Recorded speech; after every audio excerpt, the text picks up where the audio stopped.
আসসালামু আলাইকুম। আশা করি প্রত্যেকে অনেক বেশি ভালো আছেন। আজকে আমরা জানবো যে আসলে ২০২৫ সালে এসে কেন ফ্রিল্যান্সিং করা উচিত? দুনিয়া পাল্টে যাচ্ছে। প্রযুক্তির আগের চেয়ে ১০ গুণ বেশি অ্যাক্টিভ। এখন আর চাকরি পাওয়া নয়, নিজের স্কিল দিয়ে আয় করাটাই স্মার্টনেসের পরিচয় আসলে। আর ঠিক এই জায়গাতেই আসে ফ্রিল্যান্সিং।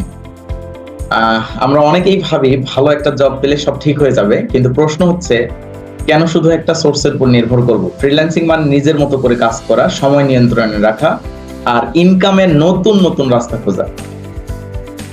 ২০২৫ সালে গ্লোবালি রিমোট ওয়ার্কের চাহিদা আগের চেয়ে অনেক বেড়েছে।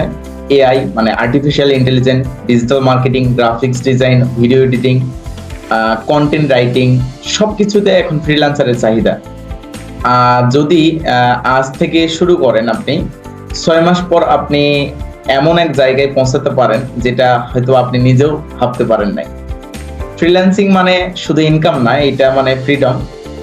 ভোরে উঠেও কাজ করতে পারেন, রাতে বসে কাজ করতে পারেন, বাড়িতে থেকে, কফি শপ থেকে, এমনকি ভ্রমণ করতেও কাজ করতে পারেন। এটাই লাইফস্টাইল ইন্ডিপেন্ডেন্স। আসলে ফ্রিল্যান্সিং শুরু করতে কি লাগে আসলে? যেকোনো একটা স্কিল বা টপিক চুজ করতে হবে বা চয়েস করতে হবে। পাশাপাশি সেটা হতে পারে হচ্ছে digital marketing, graphics design, video editing বা যেকোনো একটা টপিকস আপনাকে চুজ করতে হবে। পাশাপাশি ভালো ইন্টারনেট কানেকশন থাকতে হবে।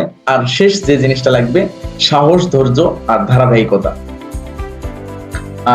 ২০২৫ সাল অপেক্ষা করছে ডিজিটাল ওয়ার্ল্ডে তোমার পদচারণা, নিজের স্কিল শেখা, একটি ভালো প্রোফাইল করা এবং নিজের আয়ের নিয়ন্ত্রণ নিজের হাতে নেওয়া। এটা হচ্ছে ২০২৫ সালের একদম চ্যালেঞ্জের মতো হয়ে গেছে। সো এই কারণেই ফ্রিল্যান্সিং ২০২৫ সালে এসে করা উচিত। ধন্যবাদ।